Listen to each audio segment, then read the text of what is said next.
Scanning. Identity authorized. Welcome to the Secret Superhero Club Podcast Network. Once, everything was awesome. Now, everything is bleak. Hey, Lucy! I brought you coffee! Coffee. The bitter liquid that provides the only semblance of pleasure left in these dark times. Oh my goshness, did I interrupt you brooding just now? Times have changed. You need to change with them. We have to be tough and battle ready. Look, a shooting star, make a wish! Oh no. Hurry! The door is slowly closing! Oh, the pain. It's getting so cold. Emmett, what are you doing? Hooray! See, that wasn't so bad. Nothing got in. Ah! Something got in! I'm General Mayhem. Bring me your fiercest leader. Lucy! Emmett! This is all my fault. Hang on to your fronts, Planny. We're going to save Lucy. You tell me to smash! Asteroid! You mind if I save your life? Not at all. Who are you? The name's Rex Dangervest, galaxy defending archaeologist, cowboy, and raptor trainer. I don't get it. Will you help me rescue my friends? You don't want to go anywhere near the Systar System. It's ruled by an alien queen. Only the toughest are gonna get out of there alive. Who's a good boy? Who's a good boy? Yes, you are. I'm a queen, whatever I would not be. I'm getting super evil vibes here. I could change my form to something else if this makes you uncomfortable. Hey, guys. No, go back. The horse was much more palatable. I got a payphone and a play phone. I gotta get it, baby. No, it did not. A1, hit him with the A1 song. Since day one, I've been A1 side. Lucy! Emmett, did you draw stubble dots on your face? What? No.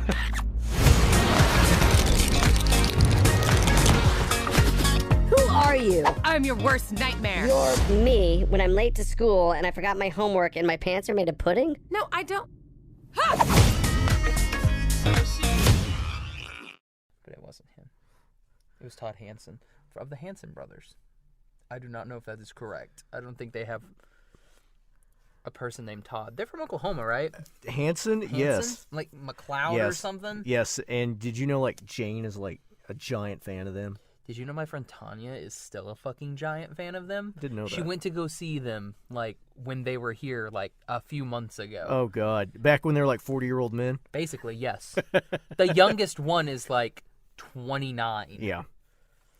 Yep. Oh, that was all the 90s rage. I remember all the girls saying, Hanson, oh, God. Yeah, it was... Bop. They have no more songs. That was it. This was a one-hit wonder. Bop. From Oklahoma, just like Hinder. No one remembers Hinder. Oh, shoot. Yeah. Hinder. Lips of an Angel. That was the greatest, like, love song of 07 because it was about cheating. And they say it's the lips of an angel. That's how the song goes, right? I don't remember how Lips of an Angel goes. It was, Lips of an Angel. Okay, that's... Because he was basically ripping off Tyler Perry. Or not, Steve Tyler. Wow, Tyler Perry. That is... He's ripping off Tyler Perry. Freaking Medea. No, Steve Tyler, because I was like, dude, this guy's trying too hard. Whatever happened to, what was the dude with the D that was in his name? Daughtry. Whatever happened to Daughtry? I don't know, because he won, he was a contestant on American Idol, wasn't he? I don't think he won American Idol. No, he didn't. He, like, came in second. Same thing with, like, Adam Levine. Yeah. Adam Levine came in second, and he's more popular than who the heck won? Oh, yeah, that's right. Well, just like Catherine McPhee. I mean, I don't know, I'm stretching way back, but she's, like, still doing stuff, which I'm amazed by. She's, like, in I think an ABC series called Scorpion. I might get that wrong. Whatever happened to Ruben Studdard? He's probably at home listening to this. Hey, Ruben, how's it going? Oh, jeez. Oh, man. Oh, the middle aughts. What a great time in history. I mean, if you remember back in the good old days, middle aughts, the Star Wars came out and everybody was excited. That is true. And they were like, yeah, episode 3. And that was May of 2005. Yep. And then everyone was like, oh, episode 3 in June of 2005. Yeah. And then the Xbox 360 came out in November. Yeah, because Halo 3 came out, was that like 06? 06. Yeah, I remember that. Or was it 07? Because they did that whole finish the fight. That's right, they did. I don't know. I can't remember. I don't remember either. It's been a hot minute. That has been a hot minute. We're talking about things that literally happened like 13 years ago. Do you realize that? Why you gotta make me feel old, Carl? Hey, is the alternative better?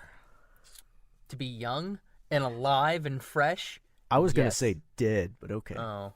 Well, speaking of being young, live, fresh, and dead, welcome to the Animation Station podcast, episode 142. My name is Josh, and joining me today I have a very special guest, Mr. Carl Valentine. Hello, Internet. Wow. It's not just Internet. We're on... No, you have to download this. You have to download it. We don't do physical copies. We'll start doing that. 2020, we'll do physical copy, physical media. We'll send out the episode on floppy disk. I mean, come on. You know that, like, in Russia, there's, like, bootleg. This is on, like, CD. You know it is. There's just bootleg of Animation Station podcast. There has to be. It's like number one in entertainment in all of Leningrad, ASP. That is what we do. That's what keeps Vladimir Putin at bay. Was his constant release of Animation Station podcast. He's like, we would attack the Russians. Oh no, wait, that went German. Hey guys, in case you don't know, for this skit, Vladimir Putin is German. It's like, oh, we would attack the Americans, but for that Animation Station, we will leave it be. The starring role of Vladimir Putin was the same guy that was in Indiana Jones and played played the bad guy. Good Lord. Oh, God. That's bad. That's bad. So, Carl, how do you know me? Well, I know Josh because him and I worked at a place together. We worked at a movie theater, and we had a whole bunch of fun. We did a little bit of work, but we had a whole bunch of fun. Mm-hmm. Those were back in the days. We're talking literally about something that happened about... 13 years, 2005. Yep, about 12 to 15 years ago. That's like a broad range, 12 to 15 years. Well, I'm just stating that just in case the statute of limitations hasn't ran out, you know. Oh, yeah. No, I think it's 10 years, right? It's 10 years, isn't it? 10 years. Oh, no, that was the good old days back when you were our co-workers and then you were my subordinate. Yay. Subordination. There was a lot of insubordination there, too. From me. I'm slightly older than Josh, so well, there's about a 7-year difference between me, so when he was in his teens, I was in my early 20s, so I think we have the same about level of maturity, which you could either take that as Josh is much more mature or I'm just really immature. I'll let you decide. No, I'm going to go with you're more mature because you're smart about the stuff. Well, certain stuff. If it's not important, I guarantee you I'll know about it. If it's deadly important, I'm not going to remember. Well, dude, that's the exact same way with me because I can't remember stuff that I should know for work, but I will remember that the two guards in Tenchi Muyo were Azaka and Kamadake. On my deathbed, I will know. I'll just be like, be sure to name my great-grandchildren Azaka and Kamadake and die. See, I can kind of get behind that because as a Final Fantasy fan, I totally think on my deathbed I'm going to be thinking that, hey, Biggs and Wedge, they've been like in every Final Fantasy. There's got to be 2 characters named Biggs and Wedge in a Final Fantasy. Well, those are Star Wars characters' names. Exactly. That's where they got it from. Oh, really? Yeah. See, I don't play Final Fantasy, so... Is there a Biggs and Wedge in Final Fantasy 15? There probably is somewhere. Oh, man, that's awesome. Just like there's Chocobos and always a guy named Sid. Always a guy named Sid. Which I don't know. They could have made Sid a girl now. I'm not up to par. I haven't played Final Fantasy 15. Sid is in Final Fantasy 15. There's also a hot mechanic. Yeah, I saw the pictures of that. Hot mechanic. I think everybody saw those pictures. Well, and then the meals you serve in the game. Yeah, you gotta go cooking. You gotta actually set up camp and stuff. Because they look so good. All anime food looks good. I have lust for, like, video game food. That's pretty bad. No, that's pretty good. If you watch any freaking Studio Ghibli film, like they're gonna be like, "Oh, here's food," and you're like, "I'm hungry now. Please give me that. Can I have that?" And you're like, "No, it's animated." Speaking of video games, Josh and I are going to talk about a series that was released on Netflix that totally ties back into my childhood, and I'm so excited to see this. I sat down when it first came out and watched it, and I just recently finished Season 2. As a matter of fact, my wife actually watched it, and she was excited about this. She's not even a fan of the video games, but she was a fan of the series. And, of course, I'm talking about The Lego Movie 2. Lego Movie 2 was good. So do you want to do Castlevania or Lego Movie 2 first? No, let's stick with while it's fresh on my fresh mind. In Castlevania or Lego. Legoland. Legoland. Legoland. Yeah, let's talk about Lego. We'll talk about the Lego Movie 2, the second one. Oh, sorry, the second part. Because, that's a great title. So we'll do the Lego Movie 2, the second part, and then after that, we'll rank it, and then we will do Castlevania. Awesome. The Netflix anime original Castlevania. All right. So the Lego Movie 2. Here's a brief rundown. It's been 5 years since everything was awesome, and the citizens are facing a huge new threat. Lego Duplo, invaders from outer space, wrecking everything faster than they can rebuild. That's not really that much of a... That's like the worst synopsis ever. Yeah, like literally they wrote that 5 minutes before they put the film out. Thank you IMDb for that wonderful synopsis. That doesn't really help. Didn't explain anything. Yep. Huh. Well, that's how you get Lego Movie 2. So, we basically have our returning cast. So we have Chris Pratt coming back as Emmett, Elizabeth Banks as Lucy, Will Arnett as Batman. We've got Alison Brie as Unikitty, Nick Offerman as Metalbeard, Charlie Day, Will Ferrell comes back, Channing Tatum, Jonah Hill. A lot of people come back for this film, which is really nice. And then we have more people that get introduced to the cast. So we have Tiffany Haddish, who plays Queen Whatever Wanabe. That was such a great pun in the movie. Oh, it's so good. Like all the puns in this movie were fantastic. You have Stephanie Beatrice as General Mayhem, and then probably Maya Rudolph as Mom, and then you have probably my favorite new addition, which I didn't know who it was. Like I heard the voice in the theater as the ice cream cone. I heard the voice in the theater. I was like, that sounds really familiar, and it's freaking Richard Ayoade from. I was just like, wow. Yeah. Good job, guys. Freaking Richard Ayoade. That was so good. It made me happy. The IT crowd fan in me was like, hey. All right. So, Carl, tell me what you know of Legos. Well, Lego. Back when I was a little child, back when dinosaurs roamed the earth, and I'm pretty sure Back to the Future was just coming out. I got my first set of Legos from my parents, and I wasn't very creative. Like, I was very good. Like, the Chinese should have employed me because I was great at building walls. That's all I could really do. I couldn't do anything else. I love building walls with my Legos.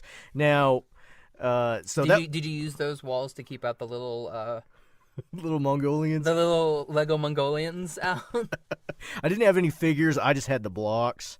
So I think I actually got to the point where I could actually build buildings, but I got to admit, I was probably like 8 or 9, about past the point where it's like, hey, maybe I should actually go outside rather than play with all these Legos. No, screw that. But I will say, other than that, I don't have much contact with Legos.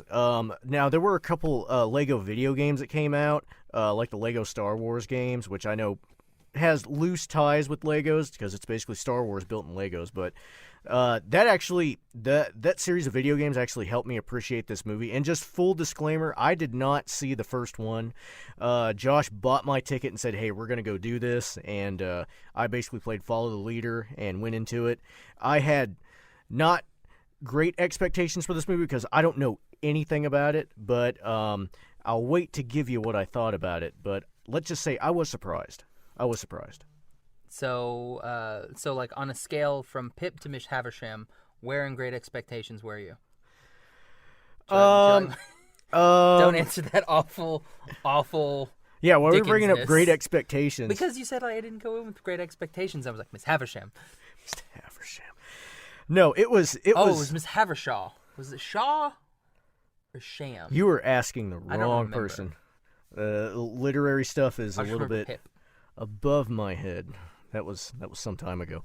But I will say the Lego Movie, I would say, is a definite must-see. I came in with honestly low expectations, and it was incredible. It was incredible. I actually want to tell people, say, hey, on the way back, when we were actually driving back, I actually got my phone out and texted 2 people, and I was like, hey, you guys need to see the Lego Movie Part 2 because this is great. Yeah. The first Lego Movie is one thing.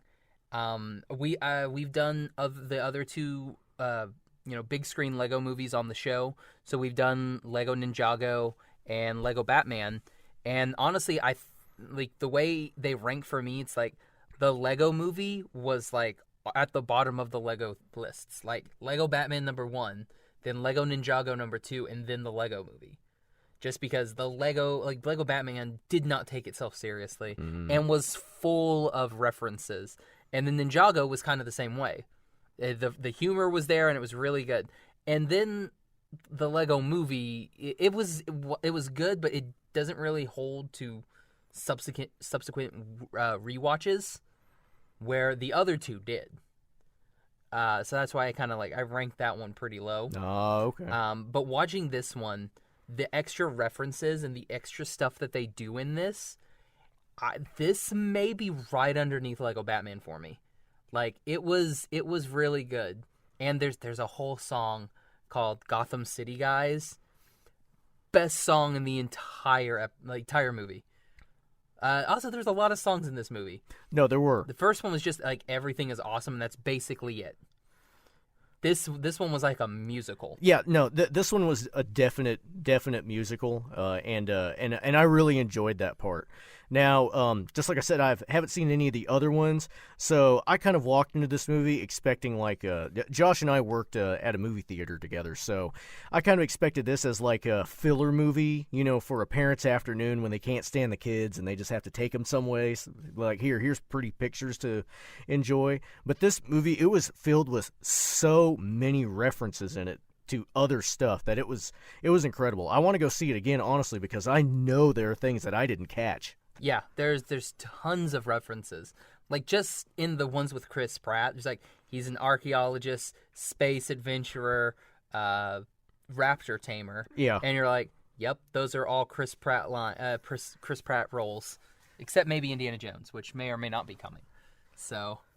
No, but it was really incredible to see those references, specifically for someone like my age, and I know that's saying I'm old. I'm starting to get old, but just to see the things from like my childhood in this movie made me excited. It also made me realize that my generation has had kids, been having them for some time. So, but it was really good.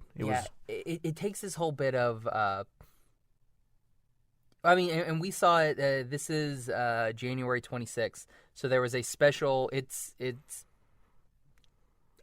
everywhere. You could have seen this at 2 p.m. today.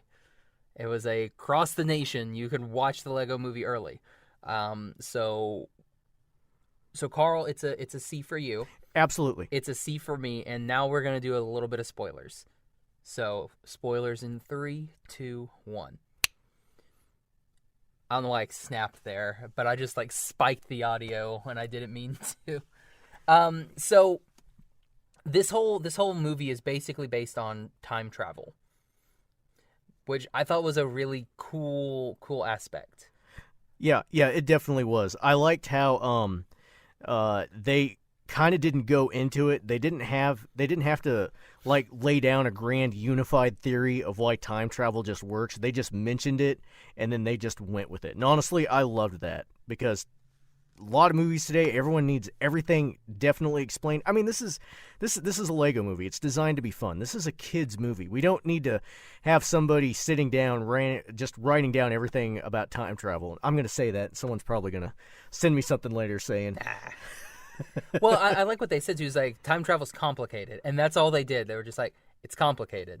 So we took a bunch of stuff. We took the DeLorean, we took Bill and Ted's phone booth, yeah, the TARDIS, H.G. Wells's bike thing, and then the hot tub time machine too. I was like, all of those references, fantastic, and nobody's gonna know that.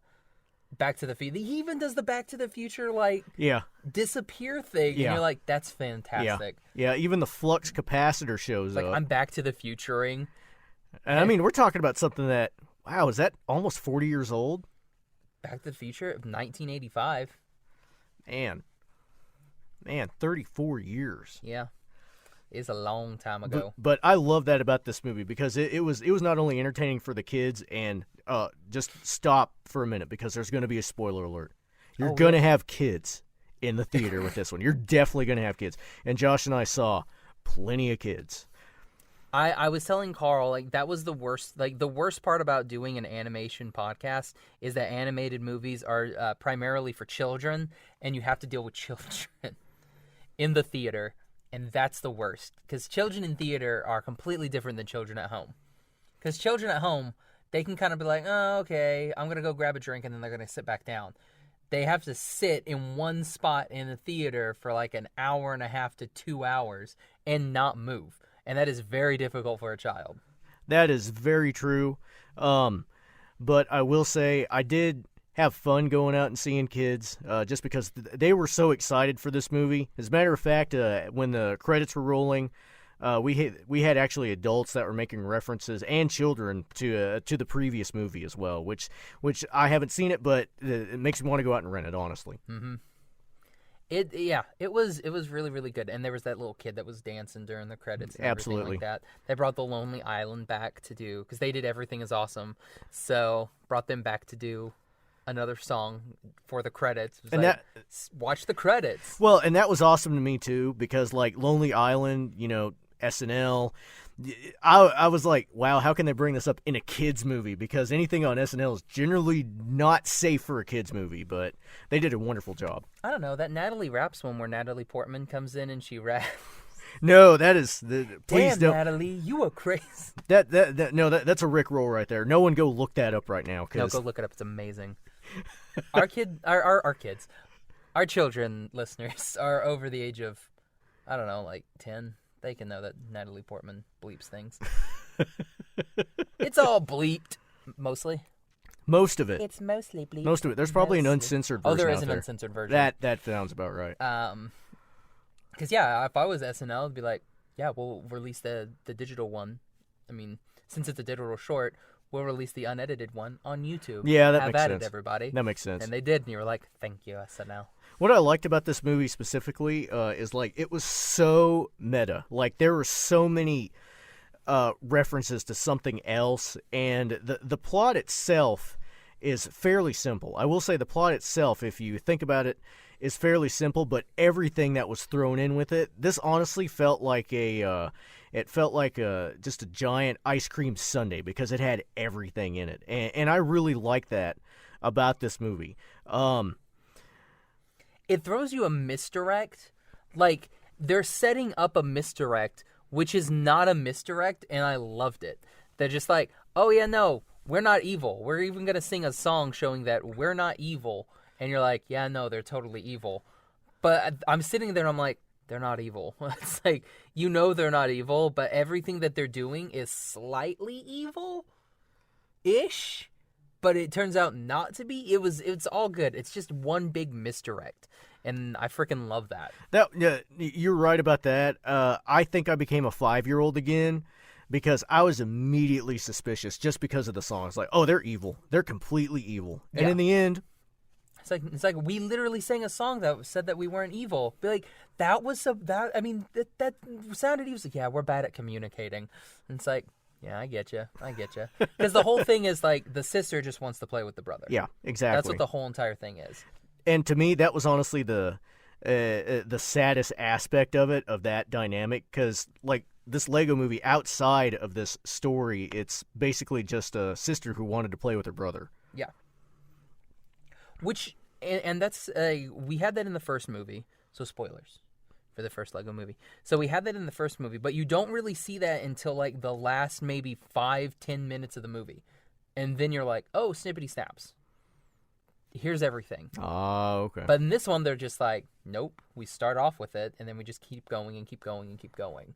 So I thought that was nice, where they would just, continued our everything. So just continued that. And that was a running theme throughout the film as well. So it was really good. I was surprised by it. Like, the references, amazing. Gotham City guys is fantastic, because we have mentions with Christian Bale, Yep. Michael Keaton. Yep. Wow, I'm losing my Val Kilmer. Val Kilmer, Adam West. Did you even George Clooney? Did you even see? And I know everyone was laughing during the scene, but actually Beetlejuice shows up for this. Yeah, because he says, like, I prefer Michael. It's like, I prefer the Keaton, because he calls him Christian Bale. He's like, I prefer the Keaton one, and she's like, I liked him in Beetlejuice, and like Beetlejuice pops up. Yeah, Beetlejuice like, shows up. I mean, even they even included Bruce Willis in this. And that was great. I loved it. And he's all just like shimmying in the vents, and you're just like, the kids are not gonna. Did they say something like, people aren't gonna understand this reference? I think something along those lines. Like, kids aren't gonna understand this reference. But you see, in my head, just because there's another movie that came out with Bruce Willis I haven't seen yet, but I really want to see it. I want to see Glass. I can just imagine Bruce Willis like getting out of the studio, filming Glass, and then going over and filming in his like lines for the Lego Movie Part 2. What would be amazing if he's still in the makeup? He just comes straight from set, and he's like, I'm running late. He just runs in with his, makeup on from Glass. Probably got blood. I'm thinking Die Hard. But he's probably like blood and everything. He runs. He's like, all right, I totally don't live in this vent. I just like coming up here. We had some really good references with Marvel. Like, they send the Justice League up to go to the what do they call it? The Stairgate. By the way, guys, wonderful Stairgate reference. It's totally the Stargate. Freaking loved it. I was waiting for James Spader to pop up and do a line, but it did not happen, unfortunately. So they send the Justice League off to go through the Stairgate, and Jason Momoa, which is fantastic, is there as Aquaman. The fantastic Aquaman. That was awesome. We got Channing Tatum again as Superman, right? Superman, and then Jonah Hill as Green Lantern. I thought that was really funny. So they go up, and there's like, we've sent all of our best, we've sent the Justice League, our best heroes, and Marvel's not answering our calls. So you're like, nice, that was good. That was good. And they were sent off to the Systar system. Yeah, the Systar system. That's right. Oh, what was it? It was something under the dryer system. Oh, Undar, the dryer. Yeah, Undar of the dryer system. That was great. I will say that after watching this movie, it makes me want to go home and dig underneath my dryer to see if there's any like toys underneath there, because now I feel sad. This movie, and to me, it had references to Toy Story. Yeah, very much so. It wasn't completely the story of Toy Story, but it had enough references to it that I could really get it. Yeah, it had this, especially like, okay, so here's what I want you guys to do. When you go see this movie, the first time you see that the end screen, leave the theater. Just leave. Cover your ears and leave the theater. That's when the movie ends. It does not go on for another 15 to 20 minutes. Just cover your ears and run out the theater. That's it. That's the end of the movie. Josh, you're going to have these kids bawling. No, it's going to be amazing. Oh, God. You're going to get some hate mail about that. Because it ends like Toy Story 3 should have ended, where all the toys get crunched up and destroyed. Well, spoiler alert, that didn't happen, but no. But it was I did like that. I did like that play, because with this movie there was a bunch of misdirection, because who you think's going to be bad is actually good, and who you think's good is actually bad, and I think it was actually fitting. I was almost waiting for them to do a Clue thing, which I'm glad they didn't. This is the ending. This is how it really ended. I'm happy that they didn't do that. But after that first the end, I was kind of expecting that. Well, I think that was kind of like a dig at Infinity War, because they were like, No, we can't just end on a downer. It's like, everybody, we got to end on a happy note. I mean, people don't want to, like, end on a downer movie, and you're like, dig. That's true. That happened less than a year ago. That's right. Mm-hmm. Like, dig. So I love that. I thought that was fantastic. Man, it was... The new characters that got introduced, I thought were fantastic. Especially General Mayhem. Oh, yeah. I liked her. And I like how they incorporate the different types of Legos. Yeah. Because you have, like, there's like those Lego Elf that is in there, like those other Lego ones that Lego tried to market directly towards women. Mm-hmm. So you've got those ones that legs don't move and everything like that, but everything's more stylized. Yeah. So, I mean, they've got those in there. I think they've got the Duplos. So they kind of, like, put everything all together. And I really like that. You see, like, this cohesion with everything. So it's like, no, look, they can actually coexist because they're all Lego. No, that's true. No, that's true. The Systar is doing it the entire time. I did like the incorporation of Duplo because at the beginning of the movie, the Duplos are evil. Well, that's how the last movie ends. Like, the Duplos comes. Like, okay. Because he's like, your sister. So, like, that part that was at the end of the movie, that is at the beginning of the movie, that's the end of the Lego movie. Okay. When they're just like, it's like, oh, well, you know what this means. Now, your sister can play. And he's like, what? And then you see this thing, it's like, we're from the planet Duplo, and we're here to destroy you. And it's like, oh, boy. Yeah, and the Duplos were cute yet terrifying at the exact same time. So... Oh, Duplos. Josh, did you know anybody that had any Duplos? I did not. The only time I've ever seen Duplos is at, like, my old school, like, in, like, the preschool area for, like, the little kids. That was the only time I've ever... Yeah. And then those weird things that, like, connect. Those multicolored deals that I don't know what the heck those things are. They're, like, weird Lincoln logs. Were those connects? I could be wrong about that. I have no idea what they were called. Yeah. Yeah, and they all fit together. Mm-hmm. I think my parents are probably wise in giving me Legos. You know, they didn't get me that set that all connected because I would have been able to figure that out. I would have tried to build walls out of that. Yeah. And then they had the kid from who does Catbug in The Bravest Warriors. He was one of those little stars. So it was like, hello, like those ones. Yeah, that's the dude who plays Catbug in Bravest Warriors. I also love the little hearts that explode. Mm-hmm. That was great. I think they called them love bombs, didn't they? That was great. So.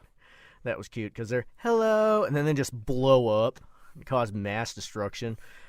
I really like the character of, and I know he was in the first one, but Emmett, he was so optimistic. He wanted everything just to work out. And towards the end of the movie, you actually, especially after the end, the first one, you have this thing. You're like, man, this really doesn't turn out well for Emmett. But in the end, it actually does. Yeah. It's really good. Yeah, I don't know. I think it's one of those where I went in thinking that this was going to be just another, like, sequel movie like Incredibles 2. Because I don't know, Carl, if you've listened to our review of Incredibles 2 with Cloud City Cast, which is now Hilt Radio, Josh hated that film. I thought it was utter trash. But...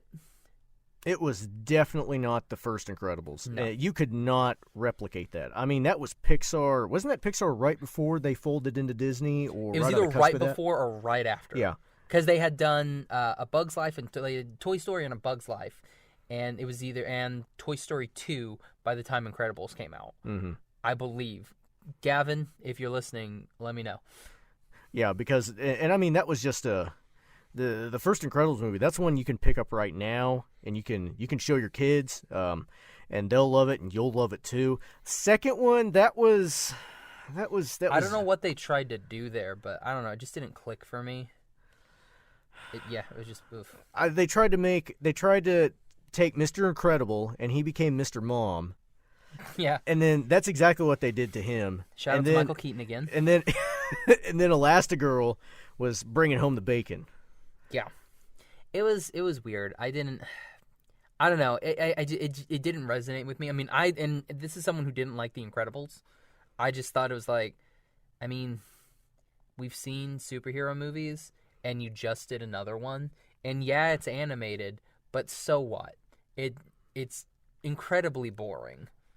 Like, I'm sorry, everybody. That first Incredibles movie is very, very boring. And then you get the second one, and you're like, this movie is equally as boring. And and then Bob, see, you know it's bad when Bob Odenkirk can't even come and save the dang movie. That's true. That's how you know it's That's bad. true. That's true. And that second one, it's something you see it once, and then you never see it again. Mm-hmm. Never see it again. The first one, I really liked, so I can watch it again. It's not something I'll watch all the time, but that second one, I'll probably never see it again. Same. Like, I have no desire to see that movie ever again. And I wanted to like this movie. I wanted to turn around and say, hey, I wanted another Incredibles movie, but I guess maybe I didn't. Yeah, it's one of those, like, how do you follow it up? And then you got this, and you were like, this took you guys, like, 10 years to write? It doesn't seem like it. It seems like you just, like, slapped a bunch of crap together, like, a couple months before you started doing VO, and then they were like, okay, animate it now. And they were just like, okay, here you go. Which makes me so sad for that's got to go against Pixar, because Disney in-house is just producing, like, fantastic movies. I mean, it wasn't that long ago that they released, Frozen, which I'm going to be honest, I'm not the world's biggest Frozen fan. I think a lot of people need to let that go because I'm sick and tired of hearing about it. I loved Moana. I had high expectations for Moana, and I went and saw it, and I know that was in-house Disney, and they made a fantastic film out of Moana. And then Incredibles 2 came around. I thought, Pixar's going to knock it out. It just didn't hit home for me, unfortunately. Yeah. I'm still going with, like, Zootopia is probably the best thing that Disney's come out with in the last couple of years. No, you're right. You're absolutely right about Zootopia. And we had a bet with Hilt Radio back in the day. It was like, who was going to win the Oscar? It's like, if they were like Moana all the way, and Gavin and I were like, no, it's totally going to be Zootopia, because Zootopia is just a better movie overall. But yeah, we had a nice little wager, and obviously Zootopia won the Oscar. And so they did Disney, Star Wars, and Marvel. So what they had to do then was Star Trek, DC, and DreamWorks. Oh, so kind of screwed them there. Oh, man. Yeah. But no, okay. What'd you think of the music? I thought the music, I loved, again, how meta this movie is, because there's a part, which is part of the plot device, where they have to listen to a catchy song, and it'll alter them, basically. It'll basically program them into wanting to go to this matrimonial ceremony. And literally the song itself is talking about how you can't get this song out of your mind, and I loved that. Mm-hmm. It was really, really good. And it's one of those things that you think it's like this reprogramming thing, but it's literally just a really catchy song to get you hyped to go to this thing. No, that's all it was. It's just like, wow. No, it really was. It was, and honestly, I could see myself, because my wife actually has the first Everything Is Awesome. Yeah, Everything Is Awesome from the first song on her iPad, so I can totally see, like, downloading this again, because I can't exactly remember the tune in the top of my head, but I can recall it being really catchy. It was good. I love that. I love how meta it was, and even references that it's a catchy tune, and it's legitimately a catchy tune. Yeah, it was really, really good. I was kind of hoping they were going to throw some K-pop on there. Like, there was this part of me that was like, something that the kids are into nowadays. I'm like, K-pop. Who's it going to be? Boa. It's going to be Boa. EXO steps out in Lego form. Oh, Josh. Oh, my gosh. If it would have been Lego EXO? Lexo? Oh, my gosh. Josh is losing it here. Oh. Can we get Lego EXO members now? We need to get a petition or something like that. Somebody. Lego Movie 3. We need to write Korea right now. Dear Korea, please get with this Swedish. They're Swedish, right? Legos. Please get with these Swedish people. We need this now. Oh man. Oh, I would love it. That would be a fantastic game. And they could do like a rock concert that way. Well, what you do is like that's the next Lego game. It's Lego Rock Band 2. Featuring EXO. Featuring EXO. Well, what they do is they just make a because they made like Lego Ninjago and Lego Batman. They make Lego K-pop, and it's just following little because like EXO had a TV show called Exo Next Door, so you could literally make Lego Exo Next Door. Oh my god. Yeah, it'd be amazing. Well, let's face it, Josh. If you had that game though, you couldn't play it at all because you'd be watching like the music videos in the background. Honestly, I would just be watch. I would watch other people play it because I couldn't play it myself. I'll just be like, little Lego Exos. Is Rock Band still a thing? I thought that was dead. So. I don't think it made the conversion to the 1. Yeah, that's something. I'm gonna be honest, from the middle aughts, that I'm glad died. Oh. I mean, if you take, well, if you're gonna learn to go play a guitar, just learn to go play a guitar. It's not just so. Oh, the worst thing was when you were just like, I don't have a clicker thing. Otherwise, oh wait, no, here we go. It would just be like. Do you remember at the state fair? And I know I'm chasing a rabbit here. They actually had Rock Band concerts. Mm-hmm. They had Rock Band contests. I remember those. I would not be surprised if they still do it. You remember, Freddie Wong? Yeah. That's how he got popular. He was a Guitar Hero champion. Wow. Yeah, he was like contracted. He went out to all these different places, and he would just play Guitar Hero. That's kind of awesome. Right? That's how long ago it was that Freddie Wong, who is known for making all of these cool internet shorts and video game high school and all these cool things, got started playing Guitar Hero. Wow. That is insanity. That just goes to show you, if you got enough determination, you could even take something out of like Rock Band and make it into a career. Because all the while, when I had it for a little time, I'd rage quit and throw my guitar across because I couldn't beat Black Hole Sun. You couldn't beat Black Hole Sun? What's No. wrong with you, dude? A lot, apparently. No, dude, Jukebox Hero. That one's the ridiculous one. or Tom Sawyer. When you have to go Tom Sawyer's like, and you're like, oh my gosh, no, I'm done. Yeah. I can't play this. Dang you, Rush. Oh, man. Okay, so Carl. So overall, last opinion on the movie. Fantastic movie. I was excited once I left the theater after this. My wife and I rented Cloudy with a Chance of Meatballs after it was in the theaters. We just rented it as a DVD, and honestly, that's one of our favorite animated movies, just because it was quirky, it was fun. Ooh, and had Anna Faris in it, who was Chris Pratt's Pratt's wife. But who's he dating now? He's dating like a Schwarzenegger, right? Yeah, he's dating a Schwarzenegger, which I would not mess with Nope, I would not mess with that family. No, but No, I loved Cloudy with a Chance of Meatballs. Honestly, I hope this becomes my next Cloudy with a Chance of Meatballs, something that I can watch probably once every 3 to 6 months because I enjoyed it that much. Dude, have you seen the How to Train Your Dragons? I have seen, and this is going to be bad, I've seen the first one, and that's really about it. The first How to Train Your Dragon was a very good movie.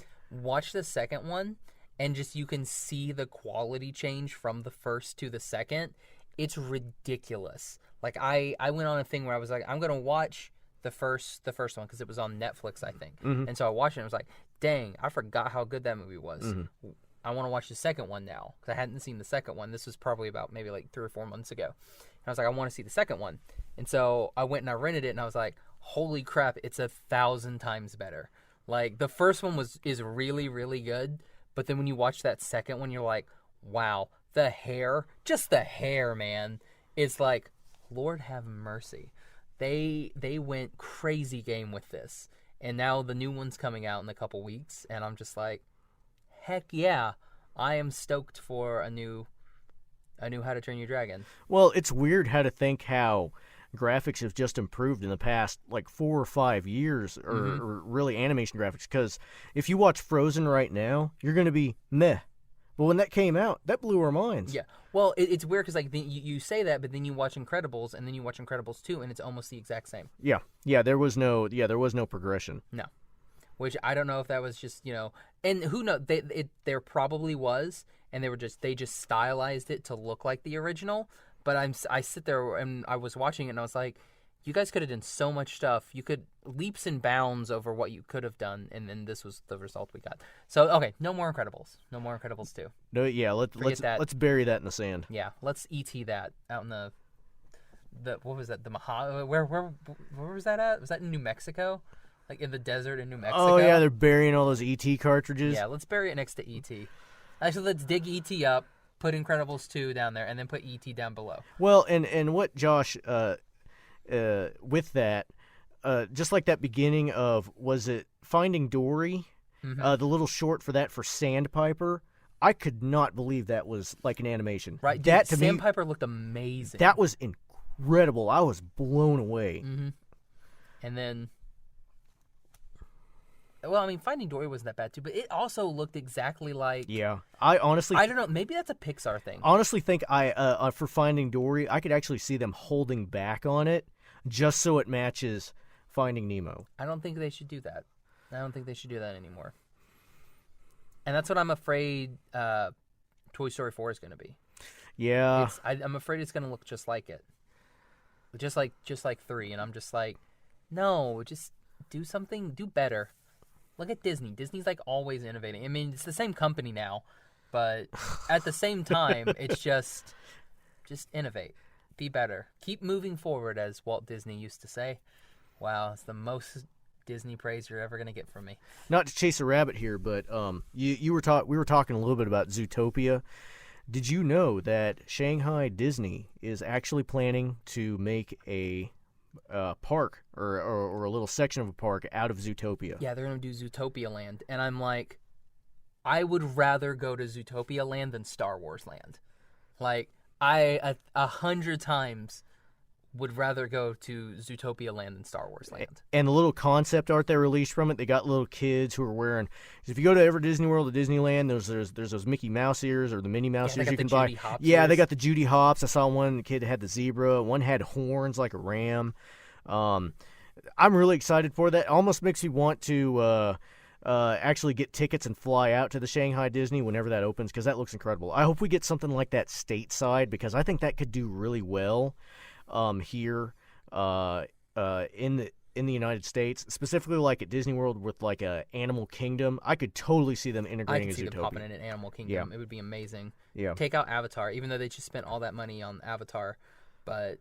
We're Josh and I are going to disagree about that. If you're going to Animal Kingdom, I've never seen it. Go to it. It's bioluminescent at night. It's the most beautiful thing you'll ever see in your life. Well, maybe I'll go with you when you go in September. Awesome. I'll go with you in September. Awesome. You I want to. You can bunk with us. I've never been to that park. I'll stuff you in a suitcase. Okay. Hope you like flying Southwest.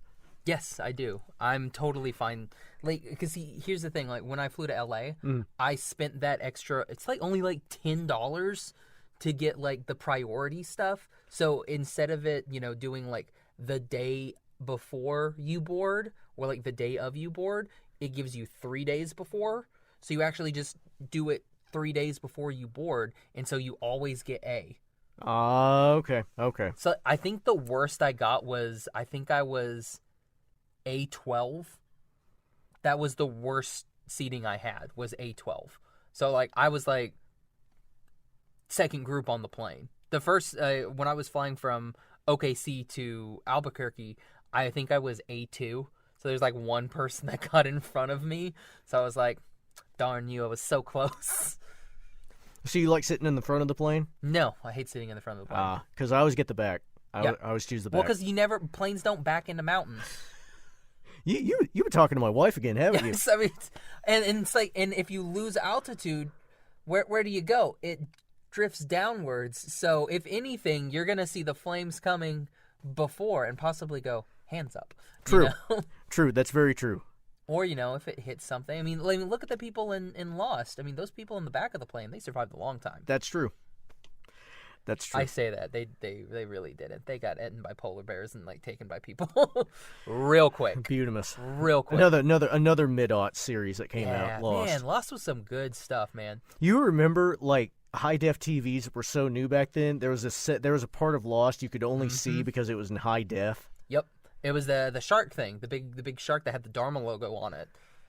Who was that was losing themselves? Was that Brian or was it Mike? Yeah, that was one of our bosses that literally lost it over that. He was like, "Oh my gosh, I saw it." And I was like, "I didn't see it because I had a garbage JVC." Yeah, us plebeians got a standard def TV. We weren't like managers in a movie theater at that time. No, we didn't have manager money back then. Nope. Now we do. The good old days of $5.15 an hour. I remember, yeah, I started at $5.15 an hour. So bad.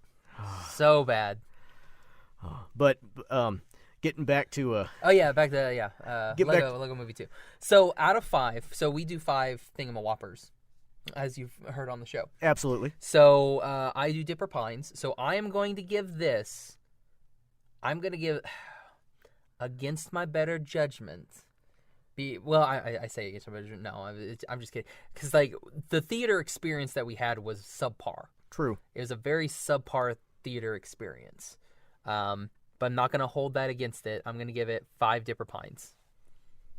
I concurrently agree. With 5 what? 5 Dipper Pines. And also you can't use Dipper Pines. I can't use Dipper Pines? No, you got to use your own thing. I got to use my own thing? You can 5 Trevor Belmonts if you want to. I don't 5 Trevor Belmonts, huh? 5 little Trevor Belmonts. How about I give it 5 Emmets? 5 out of 5. 5 Emmets. That's fine. It was good. In fact, you could say that's awesome. That is awesome. All right. So next, Castlevania. So we had talked about Castlevania on the show, but we have not done like an actual like full Castlevania full review of the series. So that's what we're gonna do now, because Carl is a big nerd about Castlevania. Oh yes, when I was a kid, Castlevania was one of those childhood things that it was a video game you had to play. There's I don't know how many video games are in the series. It's been going on since I think 84 or 85, and Konami's actually kind of dropped the ball recently on having anything Castlevania related. They had a couple PS3 games that were Castlevania, but nothing as of recent. I'm hoping because of this series they actually reinvigorate the Castlevania games and actually bring them back, because Nintendo's actually leading the way in bringing back anything Castlevania, because they actually brought back, I believe it's I could be wrong about this, I think it's Simon Belmont for their Smash Brothers game that came out for the Switch. I think that sounds correct. As someone who doesn't play Smash, because I was excited to see. As a matter of fact, I had a friend who knew I was a giant Castlevania nerd actually send me a link on Facebook saying, "Hey, look," because they had the Belmont reveal trailer for that, and I was like, "Thank God someone is doing something with Castlevania other than Konami, because Konami doesn't want to do anything with it." Yeah, it's sad. So I guess we can let's talk about. We'll just kind of go into the cast. So Castlevania was a 2017 Netflix series. First season had a whopping 6 episodes. Yeah. And then you had, was it 6 or 4? I think it was 4. Hold on. It was not long. It may have been 6. No, it was 4 episodes. And like they were all like 20 minutes long. Yeah. It's very, very short. Yeah. So we had 4 episodes. And so we have Graham McTavish as Dracula, Richard Armitage as Trevor Belmont, Emily Swallow as Lisa Tepes, and James Callis as Alucard, our main characters. Then in season 2 we get introduced to Theo James as Hector, and guy whose name I can't pronounce as Isaac, because I'm not even going to attempt it. Yeah, we're gonna skip that one. Mr. McCormack. We'll is butcher what I'm that. gonna go with A. McCormack. We will butcher that. Yeah. So yeah, it premiered 2017, and then we got the season 2 in 2018. Yeah, I believe it came out in October. Yes, and I believe they've said that we're getting a season 3. Yep, it's official. Season 3 is. I don't know what we're gonna do with season 3 though. I have so many conspiracy theories in my head about what they want to do with season 3 that it's ridiculous. Because I'll wait to give my final verdict on Castlevania. But as Josh mentioned before, I'm a giant Castlevania, not the biggest Castlevania nerd, but I always tried to play any of the games that came out. As a matter of fact, every Halloween, during the month of Halloween, October, I will actually sit down and play through Super Castlevania, which is for the Super Nintendo, at least once. I will do it in one sitting, and I've done that probably for maybe 18, 19 years. That you've just always played Castlevania? I've always played Castlevania 4 or Super Castlevania on the Super Nintendo for Halloween. That's one of my things that I do to celebrate Halloween. See, that's cool. I mean, I wish I could play, good games like that, but I'm like awful at games, and two others. I just never have time. I never have time for any games. Well, I can understand that as as we're getting older and becoming adults, which I'm trying to resist. You kind of lose the ability to play games. But the good thing, anybody listening out there that wants to have an easy access to Castlevania, I totally recommend Super Castlevania. You can get it. You can get it on the as a digital download. I know for the Wii U and for the Wii. I don't know if you can get it on the Switch yet, but I recommend it because it's one of the easier Castlevanias to get into. The first three, like on the Nintendo, and almost all the other ones. They're very hard games. You're going to rage quit and you're going to throw your controller because they're really designed for you to hate the controls. They're good games, but they're very hard. So is the first Castlevania a good game? The first Castlevania is a good game. I honestly never completed it because for me it was too hard. And I know someone out there sitting down there laughing saying you just need to sit down and complete it. But that was back in the days of you got so many continues, so many lives, and then it was just game over. And the Belmonts, there's always a different Belmont for every Castlevania, whether it's Trevor, whether it's Simon, whether it's Leon. And they're very hard to control, and that was just because of the way the controlling system was mapped out for the games. You're going to die mainly by falling in pits, and if you don't fall in pits, you're going to get got by something that shoots you 5 billion times, and you're dead.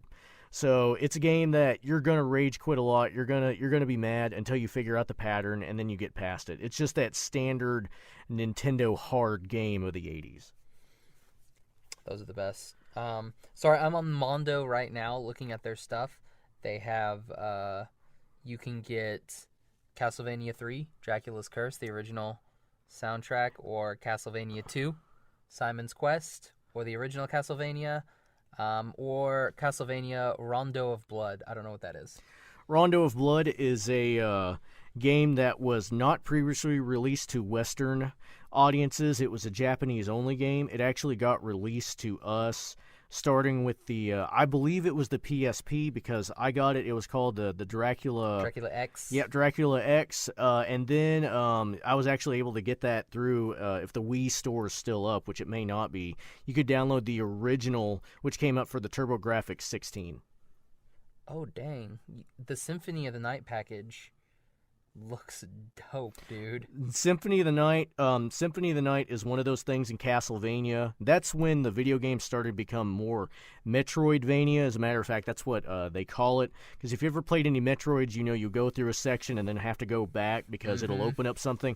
Starting with Symphony of the Night, that's where Castlevania became, rather than linear, it became branching and where you're actually inside the castle. And fun fact, for all you Symphony of the Night fans out there, that's where we get Alucard. And his reiteration in the series is almost exact like it was in Symphony of the Night. And to me, that was incredible as a Castlevania fan. Because in Symphony of the Night, Alucard did have dialogue. He had the same kind of attitude. And I loved that the creative team for Castlevania studied their source material so closely. And they honored it. They really did. They nailed it out of the park. So do you play as Alucard in Symphony of the Night? Absolutely. You start off as Alucard. Okay, do you ever play as Trevor in any of these? That's the thing that I didn't look up before actually stepping into the Animation Station podcast studio today. I believe there is a Trevor Belmont. Now, in Symphony of the Night, it's Richter Belmont, who, that game that you mentioned, Rondo of Blood, he was actually the protagonist for that. And so Symphony of the Night and Rondo of Blood are actually tied together. And then Alucard steps upon the scene, and if you haven't sat down and played Symphony of the Night, I totally recommend it because it's a Castlevania game on steroids. It's one of the classics. And the dialogue, the lines, the gameplay itself, it's a very good game, and I totally recommend it.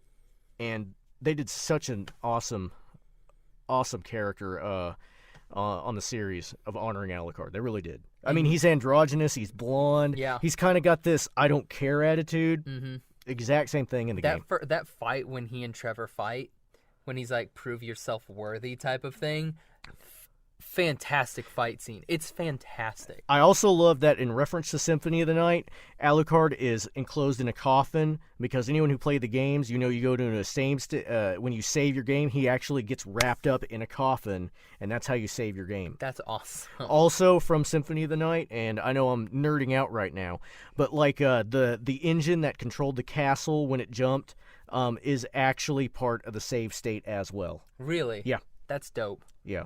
And, I mean, yes, someone who's never played a Castlevania game, I know nothing about these. No, it was the references to Castlevania were very implemented very well. I loved that, like, Trevor found the Morning Star inside of a section of a wall behind a shelf, because that's a reference in Castlevania where you can just beat up against blocks and it'll be either like hiding meat or it'll be hiding like items or stuff like that. So that was a nice reference. Bloody Tears actually is referenced when Sifa, Alucard, and Trevor actually step into the castle. The hairs on the back of my neck actually stood up because as a Castlevania fan, I heard that tune and I was like, oh my god, this is about to get serious.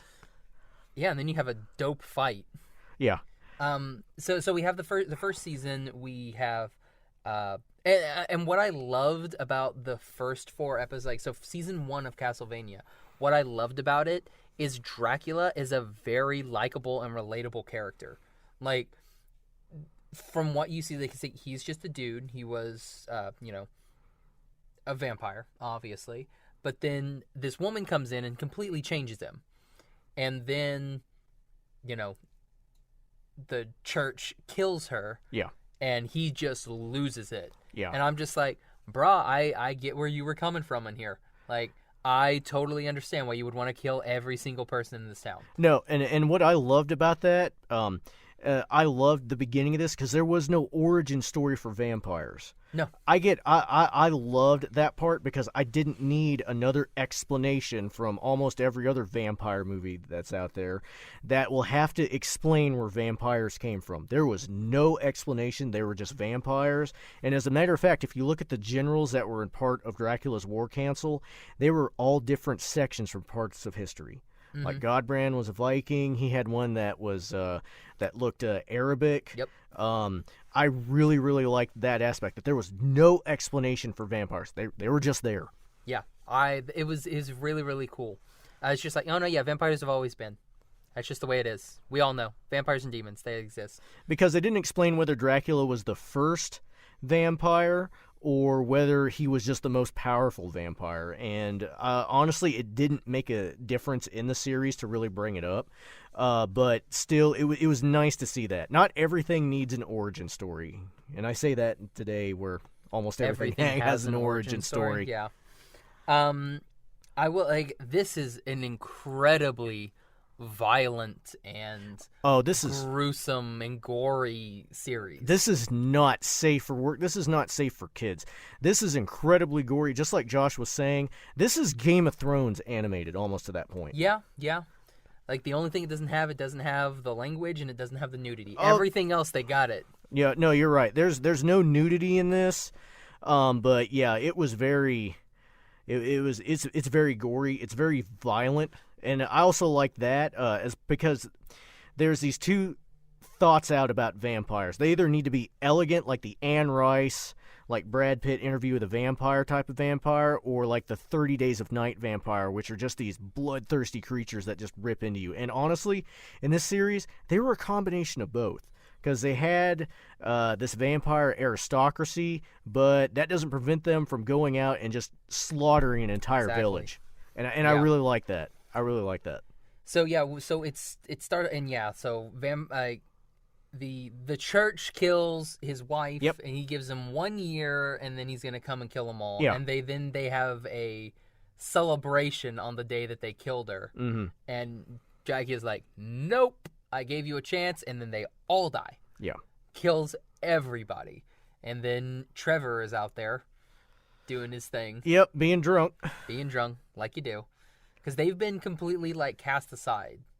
So I don't know, I don't know if that was just for the anime, or if maybe that was part of the games where, like, the Belmonts, like, fall out of grace as being these demon hunters. They may have in later games, but usually they don't give much plot to really a Castlevania game. Like this series it's just you go in and you kill the things. Yep, it was loosely based around, I know, Castlevania 3, because I know Alucard and I know Sypha, and I don't know if that's Trevor. I just assumed it has to be a Belmont, but I don't know his name. But I know that it's loosely based around the third game. I don't think everything that happens in the third game happens in the series. Obviously not, because there were some changes, but I did like that. Yeah, it was. Oh man, it was very cool. Just like all of this first season.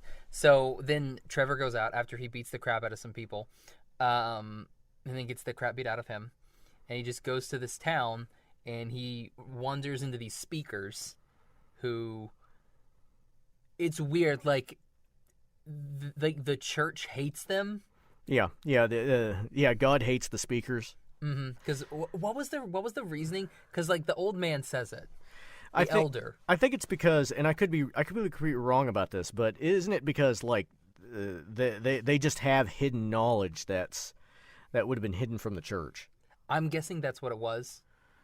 Because I mean, if we think about like where in history this time frame is supposed to be, this is like Middle Ages. This is when like the church is controlling everything, and anything that is not part of church doctrine is heresy. Yeah, and is pagan, is against everything. Yeah, and that's part of the reason why Dracula's wife dies is just because she's science. Yeah, she was a doctor and she was actually trying to heal people, and she studied science, just like Dracula does. But she was condemned, and she was burned at the stake. As a witch. As they did back then. Yeah, it's and that's what makes it really, really sad. And so, like, when I'm just like, yeah, Dracula, you kill all those people. Kill them. Well, and if you noticed, near the end, at the very end of the series, he's still wearing his wedding band. Oh, I didn't notice that. Yeah, I noticed that. I noticed that in the final scene. He's when he's there, he's still wearing his wedding band. Oh, see, that's sad. It's very sad. Yeah, it's very sad because I think it's it's trying to teach a lesson about how we as humans are maybe not humane in our best ways. Oh no, this makes you hate a lot of people in this show. Yeah. And it does a really good job of making you hate people. Yeah, that first season was a good setup for all the three characters. Again, I loved Alucard specifically when they go find him because he's literally, they call him the savior that sleeps underneath the city. Sypha and Trevor show up, and Trevor and Sypha try to kill him, which you can't. You cannot defeat Alucard. Is her name Sypha? Yeah, because it's Lisa. It's like Lisa Tepes. That should be Dracula's wife. Oh, you're right. No, it's Sypha. I'm crazy. I think it's Sypha Belnades. Yeah.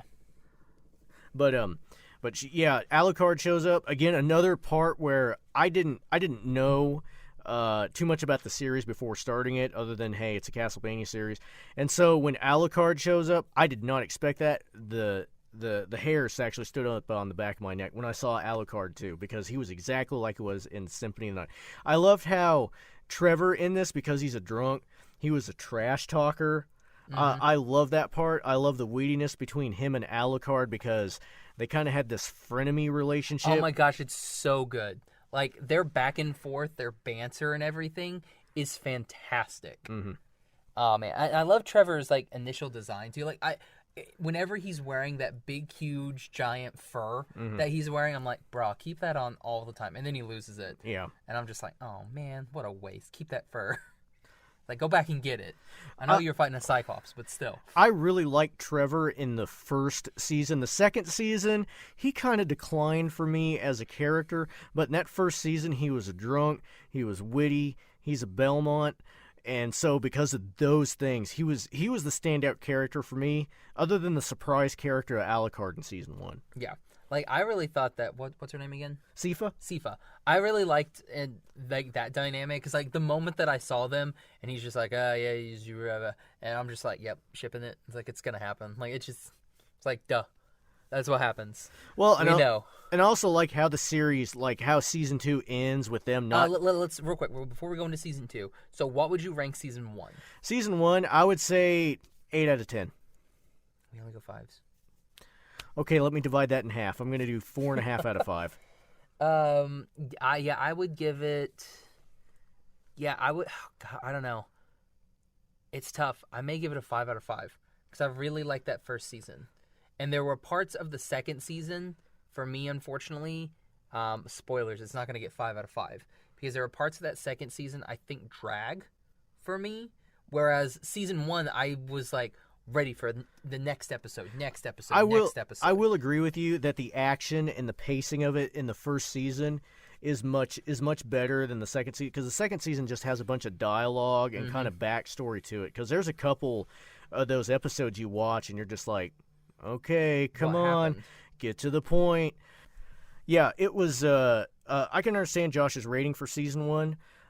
Because there's a lot. It seems to be a lot more action that's spread out through the entire season, even though it's only 4 episodes. The second season, there were times where the story didn't necessarily drag, but there wasn't really anything going on. It was just dialogue. Yeah. Like there are episodes that are straight filler episodes. Yeah, that's all they are, is they're filler episodes, and you're just like, yeah, this is a setup to the next episode, which is fine. But there are ways that you can make filler episodes enjoyable, and I can think of at least 3 episodes in season 2 where I was just like, let's get to the next one, guys. Just get to the next one. Mm-hmm. I can totally agree with that. The second season, because they had a shift, because rather than setting up these 3 characters, which they did in season 1 with Trevor, Sifa, and Alucard, they had to bring in this other story of these 2 Forge Masters, one named Hector and Isaac. And just as a reference, Hector and Isaac, Hector is actually the protagonist for the PS2 Castlevania game Curse of Darkness, and Isaac is there as well. And it definitely feels like season 2 is a setup for season 3. Like, that's what it sets it up for. I mean, otherwise, why would we get into backstories with Hector? And why would we get into these these backstories with Isaac? These ridiculously complicated and intricate backstories that we get a good course of the series. Like, there's always little stuff popping up that gives you, there's not just one episode where we get something. We'll get something here, and we'll get a little bit here, and we'll get a little bit here, and we'll get a little bit here. So it spreads it out, which I like what they do, where they spread it out like that. But then everything else that's kind of going on, like between the vampires just all being, a-holes, kind of, that's the part that I'm just kind of like, yeah, right, we get it, yeah, y'all hate each other. Well, I don't know if they tried to make, just like, I felt like season 1, with the gore and the action, was trying to take certain things for Game of Thrones. I think in the second season, they tried to incorporate that drama, and some of it just fell flat. Yeah. Because there was supposed to be mystery and intrigue and slight backstabbing in the second season, and that all plays out, but it's just not effective as you think it would be. It wasn't season 1. I think they tried to recapture the magic from season 1 into season 2 with that. And it just didn't work out. Now, there are, in my opinion, like the action scenes for the last 2 episodes, to me, were just incredible. Oh, yes. So, yeah, we have Hector and Isaac, this whole thing. So, like, basically, Hector's, like, they equate him to almost like a child. Yeah. Yeah, he's a Forge Master, which also I loved about this series. There was no explanation of magic. No, it's just like magic is real. Yeah, magic is real. It's very obtuse. Like the speakers know magic. Yeah, but they're really the only ones. Yeah. Everyone else, it's written like in any Enochian code or Adamic language, and so they made it very hidden. And so so not everyone can practice magic, and so I liked that portion, and it was very hidden, and I really liked that about the series. Yeah. Yeah, the magic is great. So Hector's basically like the mind of a child, and I really liked Hector's character because like it's one of those where it's like he just wants to do this stuff because one, he admires Dracula because Dracula let him do this stuff. Yeah. Is just letting him basically be and do what he wants to do, and that's why Hector likes him. And I'm like, that's cool. But again, he's like, he basically has the mind of a child. He gets tricked easily by, what's her name? Claudia? Camilla. He gets tricked by Camilla real quick, who's pretty BA, if you ask me. Yeah. Her army and everything, like her plan that she had. So he gets tricked by her, and I just felt bad for him the entire time. But I knew that Isaac was gonna be a big bad. Like, Hector to me was never going to be a big villain, but I knew Isaac was gonna be a villain because like the moment he was like his everything that he thought of, and the moment that he killed what's his name? Godbrand. Well, the moment that he kills Godbrand, I'm like, Isaac is our new big bad. He is going to be the next big bad that we have to fight. Yeah. And the character of Isaac, honestly, he was probably my favorite character in Season 2. Mm-hmm. Season 1, I definitely liked Trevor. Season 2, Trevor kind of took a backseat because he was less of a drunk, kind of more there. Well, that, and he's also hardly in the series. Yeah, he's really like, not. Most of the, like, I would say probably 75% of the time we're in Dracula's castle. Yeah. And then everything else is like, oh yeah, by the way, these three are off roaming the countryside, just doing stuff. Yeah, but the character of Isaac, just because he has a sad background story, and his loyalty to Dracula is like unwavering. Because Hector basically gets tripped up by Camilla into thinking, hey, maybe Dracula's intentions aren't good, and maybe we should actually help lead this war against humanity because Dracula's wanting genocide on everybody. He doesn't tell Hector that. He actually lies to Hector and tells Hector that he just wants a culling. Basically, that humans will be livestock. Yeah, because like that was the whole thing. Like, Hector didn't want like humans to be gone. He was just like, yeah, I mean, yeah, well, we'll kill some humans, but we'll have other humans, and it'll be like a new race, type of thing. Not just he's gonna kill Dracula was gonna kill every single human except for Hector and Isaac. Which is sad because towards the end of the series, that's exactly what Dracula's plans were. He was not only gonna kill off all the humans, basically all the vampires were gonna die too. Yeah, he's just gonna, because it'd be like, you kill the humans, the vampires have nothing to eat and drink. Yeah, and then they all have to die too. Yeah, a slow and horrible death. Mm-hmm. Which Alucard actually references that near the end, talking about that all this has been basically history's longest suicide note, which Alucard actually does wind up confronting his dad in the next to last episode, which was beyond epic. But yeah, the Hector, I felt so bad for him because he's so innocent. Mm-hmm. Because they show him, they have a flashback as a kid where he actually brings back a dog because he's a forge master. Now, I got Pet Cemetery references from that when he did that. It was very Pet Cemetery. Because I almost had that old man in my mind saying, sometimes dead's better. That's what I had in my mind. Did you know they're remaking Pet Cemetery? I heard about that. Yeah. I saw the thing and I was like, what is this? This can't be what it... And it's like Pet Cemetery. It's Pet Cemetery. Like, holy mother. Well, they brought it back, so I guess they might as well bring everything. It's basically the same type of thing. Yeah. It just looks new, and you're like, holy jeepers. But there's a scene where Hector's bringing back this dog, and I'm assuming it's the family dog, because he brings it back, and he's all happy. Yeah, it wants to play with him. He steps into a house, and then I guess you hear his mom say Hector, and then she, like, screams. Because his job for Dracula is to actually make all these... is to basically reanimate the dead and make this army for Dracula to go out and basically just commit mass genocide against all humanity. And so that's one of Hector's job. Hector's and Isaac's job. They're actually both forge masters, and so that's what they do. And what I thought was funny during season 2, that Hector and Isaac are actually the ones that are basically just right below Dracula. Yeah. Two humans, we might add. Both these guys are not vampires. They are humans. And these are the ones that Dracula trusts with his council. Yeah. Like, when all the other he's got all the vampires there, like all this like legion, like this vampire court, and the two people that he gets any of his stuff from are Hector and Isaac. Exactly. Which I loved. I was like, y'all vampires don't know your place. No. Like, And they're just like, yeah, why are you all up with the, like, especially Godbrand is like, why do you care about these humans? Which Peter Stormare is fantastic in this. It's like, why do you care about these humans and blah blah blah blah blah? They're just cattle. And like Dragon's like, I ain't having any of this. Yeah, it's great. It's so cool. So it's like you can tell that like Dracula, he's pissed at the humans, but at the same time, it's like, yeah, but there are some humans that are good. Yeah.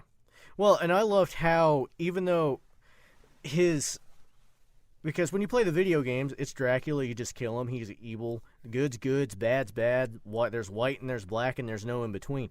What I loved in the series is that I can understand Dracula's intentions. Mm-hmm. Everything is gray in this series. Yeah, everything is very great because, like, even certain actions that he has during this shows that he's not completely bad. Mm-hmm. He's not completely bad. And someone who can be completely good may actually not do great things as well. And so that's what I really loved about the series, because it really fleshed out the human condition. And I really enjoyed that. They took something that was a video game that you sit down and play and then turned it into this sweeping drama that is actually a critique of humanity, involving people who God hates, a corrupt church, vampires. You know, you're talking about all these things in this mix, and it's a giant statement about the human condition. I will say I loved the fact that the priest from season 1, who was such a D-bag, gets brought back in season 2 in the coolest of ways. Oh, I love that. That was the best part, and that goes to show you that, like, Camilla, like, I'm gonna be honest, I love to hate Camilla, because she was the character in season 2. I was just like, I hate you.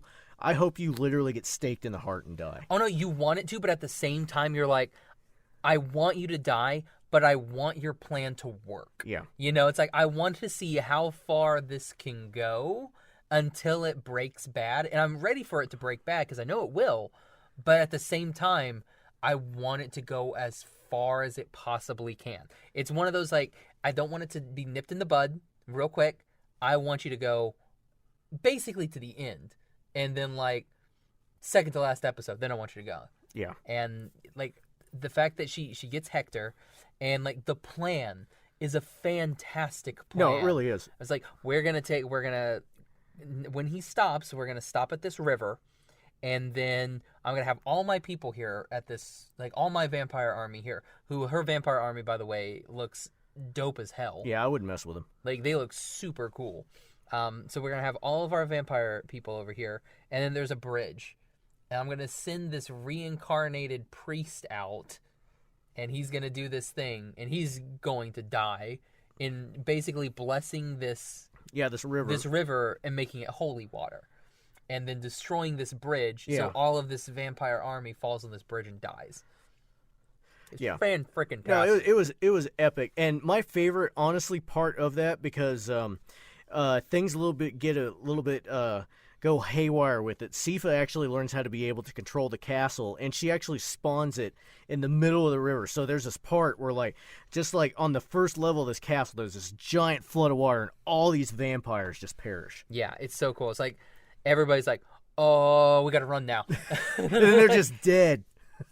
And then, like, when it gets the castle ggets transported to the Belmont estate, like right across this road from the Belmont estate, and like everybody's fighting. So, like, because like there are Camilla's vampires that have made it into Dracula's castle, and they're fighting. So everybody's fighting. So they're killing each other.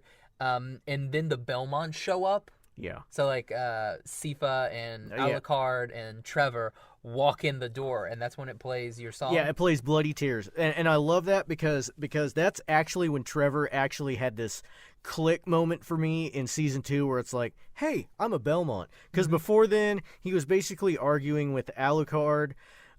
They had to go find basically where the Belmonts hid all their knowledge, and that was cool. They had a bunch of references to stuff, and Alucard's picking on Trevor the entire time. Calls him a hoarder, says, are we going to find any mummified cats among all this, or did you eat the cats? And then they show up to the castle, and you've got these three, and Trevor, I remember, says, because he's got the Morning Star, he says, I'll terrify them, Sifa, you distract them, and Alucard, you take them from the top. Yeah, it's so good. And he's like spinning that morning Yeah. star, and you're like, bro, it looks so dang good. Yeah, yeah. And then that's when like all of the vampires are like, oh shite, it's a Belmont. Yeah. We're gonna have to deal with this. And so like all the vampires like stop what they're doing and are like, we gotta kill the Belmont. I love that because that automatically stops this little civil war that's going on. It's like, oh crud, we got to deal with this. I love how Sifa, she actually splits a guy in half with a little ice move. That was incredible. That was one of the aristocratic vampires too. Like it was like one of the big head honcho vampires. Yeah. He got split, literally. And then Alucard, he turns into that white wolf and he jumps over the fire. And what's so cool about Alucard, and this is also in Symphony of the Night, he'll get things called like familiars, and like literally that sword that follows him around, that's another thing you can actually get. And it'll actually go out and it'll attack the enemies while you're just standing there. That's awesome. So I love that reference that was in there because it seemed in the series that he was able to actually control the sword with the mind. I think in the video game it was its own entity. Does its thing. Yeah, it was his own entity. But like, I love that aspect of it. I love that fighting part of it because we hadn't seen that before in Alucard. That first fight what you have with Trevor actually basically just kicks him right in the crotch and he says, "This isn't a bar fight." He's like, he kicks him in the crotch and he's like, bro, really? Come on. I love that part because I was like, man, you're like Dad is freaking Dracula, but you still have decorum. And yet we got this Belmont who's supposed to stand for like all of this like Truth, good stuff, justice, and the Transylvanian way. And then he's beating guys up in a bar because he's freaking drunk. It was. I love that. That was great. And that fight, that's a fantastic fight. And then Alucard goes up and fights his dad. At the same, well, I mean, we kind of missed a fight. That fight that happens in the Belmont estate with those demons that come down. Oh yeah, that's right. That's like. It's like this, everything is going down. Like, we're all falling down. We're trying to get to the ground floor, and we're just fighting our way down, and we're fighting all of these demons throughout. Yeah. That one demon with the spear was super cool. Yeah. I like the flying one that had that scary skull, and then it breaks off, and then you think in a fight, like, losing something would actually make it, like, less scary. Oh, no, it got more scary when that fell off. It got more scary, and it got pissed then, because you broke part of it, and now you're like, okay, yeah, now you're scary. And I love, because this is the first battle that Trevor has using the Morning Star, and he's got one of those witty lines, because he hits something with the Morning Star, and it literally explodes. And so, what was his line? It was like, now I understand why my parents didn't allow me to play with this as a kid. Yeah.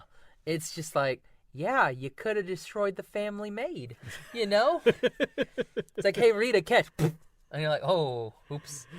Because at that scene, specifically, Sifa's trying to actually summon the castle and immobilize it because it's able to transport, Dracula's able to transport the castle because it's got an engine in it. And Alucard's actually, he was working on making the runes for the mirror so they could see the castle. Yeah. Which I was kind of like, oh, because he had to concentrate on the runes so that she had something to pull from. Yeah. Because she had to like see a visual of it. Yeah. Yeah, in order for them to pull. Okay, that makes sense. I can't remember. Like, I saw it when it came out in like October. So okay. I should have, if I would have known we were talking about it, I would have rewatched it. That's okay. That's okay. I just saw it just literally 2 days ago, and then Jane watched it. So, and then I rewatched it with her. Now I want to rewatch it, and now I want to play the game since I have a Switch now. I want to see how, like, what is all available on, like, the Nintendo eStore so I can possibly get a couple. I don't know if any Castlevanias are out. I will say that one of the producers of Castlevania, and this is just a plug for Bloodstained, because Bloodstained's going to come out later this year. It's by one of the producers for Castlevania. He has left Konami and gone on. This was actually crowdfunded, and it's called Bloodstained. It's going to be like Mighty Nine. Yeah, it's going to be similar, hopefully better than Mighty Nine, but or Mighty Number 9. Yeah, Mighty Number 9. But this is going to come out later in the year. They've already released a small game for it that's 8-bit. That's called Bloodstained: Curse of the Moon. Direct rip-offs of Castlevania, both of them are going to be, and honestly, I can't wait to play either of them. I've got a Switch. I need to go home and actually download that 8-bit one, but the later one comes out this year. Okay. Is it going to be 8-bit too, or is it? No, this is going to be in a brand new style. Okay, that'll be nice. Yeah, I'll check that out then, because I mean, I don't know. I mean, yeah, not knowing anything about Castlevania, so it's kind of like, Well, and like literally the only thing I know about Castlevania is from the anime. Yeah. And the only thing I know about Wolfenstein is there's just like Nazis won World War II, and like Dracula's a vampire, or Hitler's like a vampire or something. Hitler's a vampire. Like always. Of course. Of course. Of course. Someone's got to be the bad guy. It's got to be Hitler. Always. But yeah, this as a video gamer, I'll go ahead and give you a little bit of what I thought. Season 1, like I said, was 4.5 out of 5. Season 2, honestly, for me, was 5 out of 5. And here's the reason why. They pandered to the Castlevania fan. I normally don't like pandering, but it's pandering I can get down with. And see, from someone who doesn't know the Castlevania, that's why I liked Season 1 better, because there's no pandering. Yeah. It's very much just like boom, boom, boom, boom. Literally, because we got boom 1 episode, boom 2, 3, 4. And that's it. That's all my booms. And this one, I was just kind of like, yeah, I see what you're doing. You're setting it up, which is fine, but something that you could have done in an episode, you make it go through 3 to 4 episodes. Mm-hmm. And that's the part that kind of lost me. And the fact that, like, nobody ever found out what happened to, like, what was it, God? Oh, Godbrand? Yeah, no one ever figured out what happened to Godbrand. You know, he just kind of disappeared, and you're just like, y'all ain't searching that hard. No, and what's sad about Godbrand is he's like Gaston, but in like Gaston level, Gaston would be humble compared to Godbrand. He literally has this dream sequence where he's going out and he's slaughtering guys, and he's saying his name after every time he kills one of the guys. It's like, Godbrand, and he just slaughters people, and it ends with him saying his name, and he wakes up and he's like, oh, bring me beer and blood, which it's pig's blood, so he decides to go out. Godbrand's character is one that I would have liked to see more of, because what's sad about it, at the end of the season, in retrospect, Godbrand was one of the first ones to figure out what Dracula was actually going to do. Mm-hmm. He was going to kill everyone, basically. And Godbrand actually goes in front of Dracula. And what amazes me about the series, because if you just look at it, which Godbrand and Trevor are never in the same scene, but I feel like Trevor is smaller than Godbrand. But when Godbrand stands up to Dracula, Dracula is immense and towering, and actually puts Godbrand in his place. Yeah, like, we only see, like, Trevor only hits Dracula like a couple of times before he gets thrown like 7 feet down, and he's like, 4 stories below everybody. Yeah, because Trevor was honestly the weakest one in the final fight against Dracula, because all 3 of them get to the point where they fight Dracula. But before that, one of the most touching things that I saw in this series is that Dracula had so much, I would call it love for Isaac, because Isaac was so loyal to him. There's a point where Isaac is actually right in front of Dracula, and he says, I'll fight for you, I will die for you, this is my cause. Yeah, because he's ready, right? Like, because Alucard's on his way. Yeah. And Isaac's like, all right, you stand behind me, I'll go first, and then I'll kill him, but, you can watch.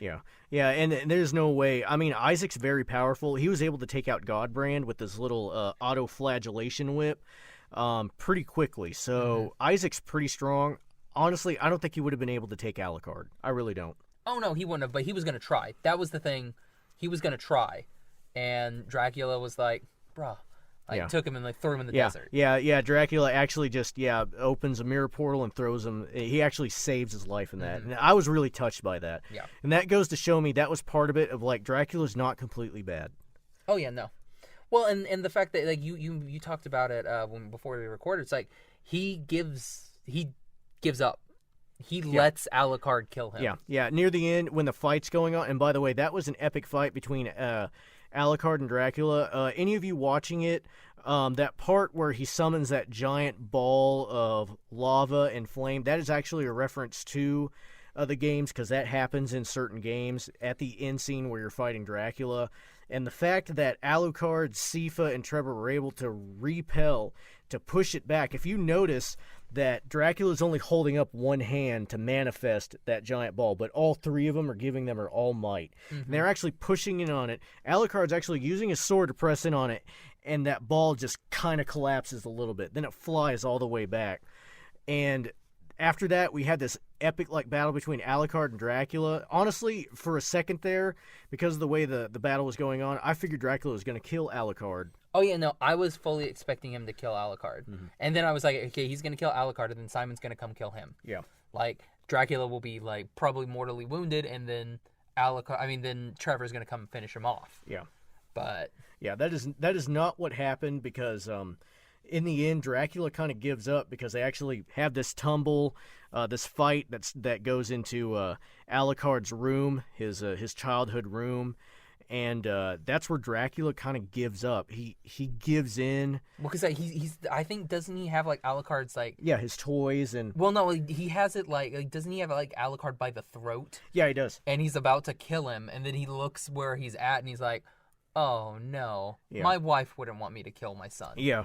And because he's actually talking to his wife for a little bit. He's like, "This is the greatest gift you given me, and I'm killing my son." Mm-hmm. And then at that end, is that one of the times because I think he sees that vision like 2 or 3 times where like little bitty Alucard's like running through the halls and like his wife walks by. I can't remember that happening, but I mean, I thought so. It could have been a fever dream from Josh. I mean, that may have. Maybe I didn't catch it. But, I mean, Dracula just basically just gives up. And then Alucard just finishes him off. Trevor comes in and cuts his head off. And Sifa burns his body. And as far as we know, Dracula is no more. Mm-hmm. Until season 3 when Isaac comes back and brings him back. And that's what I think. I think that's why he threw Isaac out. I don't think Dracula knows this, but as a Castlevania fan, I highly believe that Isaac is somehow, and this is just my theory, so I can be completely wrong, I think Isaac is going to become the Grim Reaper. And I think through his Forge Master skills, he's going to have a way to resurrect Dracula, because in Castlevania games, Dracula comes back every 100 years. And you said that there's always a death that you always have to beat death before you beat. Yep, you always face the Grim Reaper before you face Dracula. Now that may not be in all of the games, but most of them you will fight the Grim Reaper before you fight. Literally, Dracula is so powerful in the games, death is subjected to him. See, that's cool. Yeah. Okay, so what would you give season 2 you gave a 5? I'm gonna give it 5 Morning Stars out of 5. And I'm gonna give it 4 Dipper Pines. Because again, the parts in the story, the action scenes, fantastic. The end I loved because, my couple got together. So Josh's romantic side got satiated as well. But I don't know, just like that good chunk where it's just in Dracula's castle. I don't know. For me, it just drags, and it would be hard to rewatch it. Unless season 3's coming out. Yeah. Like I don't like season 1. I don't know how many times I watched season 1. Probably like I don't know, maybe like 4 times I've seen season 1. Because again, it's only 4 episodes, so you get it done in like an hour and like not even an hour and a half. Because they're only 20-minute episodes. Yeah. So, yeah, you get it done real quick. But yeah, I don't know. That first I'm gonna give it 4 Dipper Pines. Okay. I like just as a side note, I am not well versed as Josh into animation. That's his that's his thing. I will say I enjoyed the animation style of this. Mm-hmm. It was very anime-esque. I also liked in watching it again. I noticed how like before action scenes, like they kind of did a Matrix thing where before someone would make a major hit, they would slow down the action just for like a couple frames so you could catch up and then it would resume. I did like that about it. Yeah, like whenever like the fight scenes and everything like that looked really, really good. And everything looked fluid. Yeah. Like the fight scenes, like there's some fight scenes when people fight, you're just like sitting there and you're like, yep, they're fighting. And you're like, oh, that's kind of cool. But this, like, everything seemed fluid. Yeah. There's no repeats in animation, which sometimes does happen. But no, this was just, it was all fluid. It all looked good. Everything looked nice. I don't know. Like, facial expressions change whenever they're fighting, which is something that doesn't happen that often. Like, especially with a lot of, like, in anime and in American cartoons, you'll have, a fight and, like, people's faces will remain expressionless. Yeah. And this one, like, everybody, you can see, effort and everything like that everybody goes through. And I really enjoyed that. I also enjoyed, like, the voice acting in this. I could tell that they really put their gusto into this and actually acting it out. I didn't feel like anyone phoned it in. I could be wrong about that. When I watch Season 1, maybe an ancillary character does, but everyone seemed to. I really like the voice acting for this one, and everyone filled in their part really well. Mm-hmm. I agree. All right. Well, this is fun, Carl.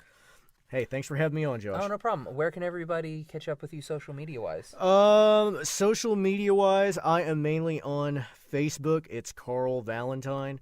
That's really the only thing I got. I'm kind of buried in the ground. I'm not up with all you young whippersnappers. You kids over here with your iTunes and your flippity flops and. But I tell you what, if I become a little bit more and get on here a little bit more and discuss things with you, I will totally make an Instagram and some other stuff so people can contact me and tell me what I got wrong, because I probably got some things wrong. Get your Baptist monk up.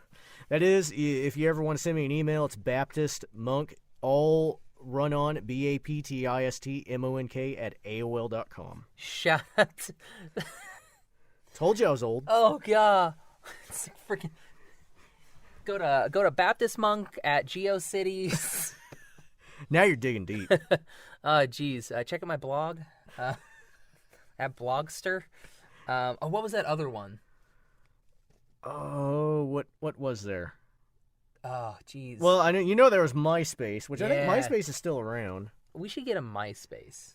You remember Weebly? Yes. Yeah. Oh, that's something Josh doesn't want to talk about. All right. Well, you say that, but we use Weebly. Oh, yeah. Weebly still. Oh, okay. Yep. It's actually quite good now. Oh, okay. They completely changed it. Okay. It's no longer some bit garbage. Okay. Where you have to type everything and code everything yourself. Okay. Yeah. Now it's all built in for you. Okay. Because I was talking about Weebly, literally 10 years ago. Yeah. No, it actually works now. You can find me on Twitter and Instagram at Josh L. Kane. You can find the podcast on Instagram at Animation Station Podcast, on Twitter at Animate Podcast, Facebook and Tumblr, Animation Station Podcast. All of our episodes are available on iTunes, Stitcher, Podbean, Google Play, and at our website, animationstationpodcast.com.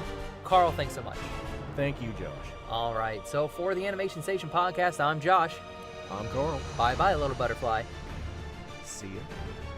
No, I need a better closer from you. So for the Animation Station Podcast, I'm Josh. And I'm Carl. Bye-bye, little butterfly. Same bat time, same bat channel.